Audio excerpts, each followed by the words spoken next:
ಗ್ರಾಮದಲ್ಲಿ ಹೋಟೆಲ್ ಒಂದು ದೊಡ್ಡ ಕಥೆ. ಕರ್ನಾಟಕದ ಒಂದು ಸಣ್ಣ ಹಳ್ಳಿಯ ಹೆಸರು ಮಲ್ಲಾಪುರ. ಈ ಹಳ್ಳಿ ನಾಡಿನ ಸೌಂದರ್ಯದಿಂದ ತುಂಬಿತ್ತು. ಹಸಿರು ಹೊಲಗಳು, ಮಧ್ಯೆ ಹರಿಯುವ ಹೊಳೆ, ಸಂಜೆ ಹೊತ್ತಿಗೆ ಮನೆಮನೆಗಳಿಂದ ಹೊಮ್ಮುವ ಅಕ್ಕಿ ಅಂಬಟದ ವಾಸನೆ. ಆದರೆ ಹಳ್ಳಿಯಲ್ಲಿ ಒಂದು ಕೊರತೆ ಮಾತ್ರ ಇತ್ತು. ಊರು ಪ್ರಾಪರ್ ಹೋಟೆಲ್ ಇರಲಿಲ್ಲ. ಬಸ್ನಿಂದ ಪ್ರಯಾಣಿಕರು ಬಂದರೆ ಚಹಾ ಕುಡಿಯಲು ಅಥವಾ ಊಟ ಮಾಡಲು ಸ್ಥಳವಿರಲಿಲ್ಲ. ಅದಾಗ ಹಳ್ಳಿಯ ಯುವಕ ರಾಮಪ್ಪ ತನ್ನ ಕನಸು ಸಾಕಾರಗೊಳಿಸಲು ಮುಂದಾದ.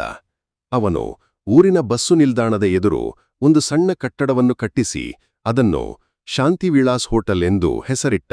ಹೋಟೆಲ್ ಆರಂಭ ಮೊದಲ ದಿನ ಅವನು ಬಿಸಿ ಬಿಸಿ ಇಡ್ಲಿ ಸಾಂಬಾರ್, ಮೆಣಸಿನ ಬಜ್ಜಿ ಹಾಗೂ ಕುದಿಸಿದ ಹಾಲಿನ ಚಹಾ ಮಾಡಿದ್ದ. ಹೊಟ್ಟೆ ತುಂಬಾ ತಿನ್ನಿ ಹೋದವರು, ಓ ರಾಮಪ್ಪ, ನಿನ್ನ ಹೋಟೆಲ್ ಊಲಿಗೆ ಜೀವ ತುಂಬಿದೆ ಎಂದು ಹೊಗಳಿದ್ರು. ಬಸ್ ಪ್ರಯಾಣಿಕರು, ಹೊಲದಲ್ಲಿ ದುಡಿದ ರೈತರು, ಶಾಲೆಯಿಂದ ಬಂದ ಮಕ್ಕಳು ಎಲ್ಲರೂ ಹೋಟೆಲ್ನಲ್ಲಿ ಸೇರುತ್ತಿದ್ರು. ಅದು ಊರಿನ ಸಂಗಮದಂತಾಗಿತ್ತು. ಹೋಟೆಲ್ನಿಂದ ಬದಲಾದ ಹಳ್ಳಿ. ಹೋಟೆಲ್ ಬಂದ ನಂತರ ಹಳ್ಳಿ ಬದಲಾಯಿತು. ಯುವಕರು ಸಂಜೆ ಅಲ್ಲಿ ಕುಳಿತು ರಾಜಕೀಯ, ಕ್ರಿಕೆಟ್, ಸಿನಿಮಾ ಬಗ್ಗೆ ಚರ್ಚಿಸುತ್ತಿದ್ದರು.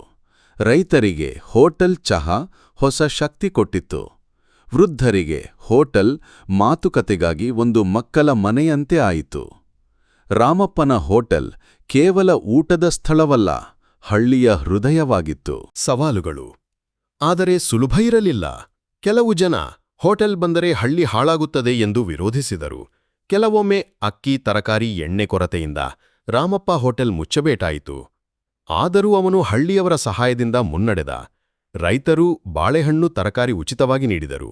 ಹಳ್ಳಿಯ ಹುಡುಗರು ಹೋಟೆಲ್ನಲ್ಲಿ ಕೆಲಸ ಮಾಡಿ ಸಹಾಯ ಮಾಡಿದರು. ಅಂತಿಮವಾಗಿ ಕಾಲ ಕಳೆಯುತ್ತಾ ಹೋಟೆಲ್ ದೊಡ್ಡದಾಯಿತು. ಮಲ್ಲಾಪುರ ಹಳ್ಳಿಯ ಹೋಟೆಲ್ ಈಗ ಪಕ್ಕದ ಹಳ್ಳಿಯ ಜನರಿಗೂ ಪ್ರಸಿದ್ಧ. ಯಾರೇ ಊರಿಗೆ ಬಂದರೂ ಶಾಂತಿವಿಳಾಸ್ ಹೋಟೆಲ್ ಎಲ್ಲಿ ಇದೆ ಎಂದು ಮೊದಲು ಕೇಳುತ್ತಾರೆ. ರಾಮಪ್ಪ ತನ್ನ ಕನಸನ್ನು ಮಾತ್ರ ಸಾಕಾರಗೊಳಿಸದೆ ಹಳ್ಳಿಗೆ ಒಗ್ಗಟ್ಟಿನ ಹೊಸ ಅರ್ಥವನ್ನೇ ನೀಡಿದ.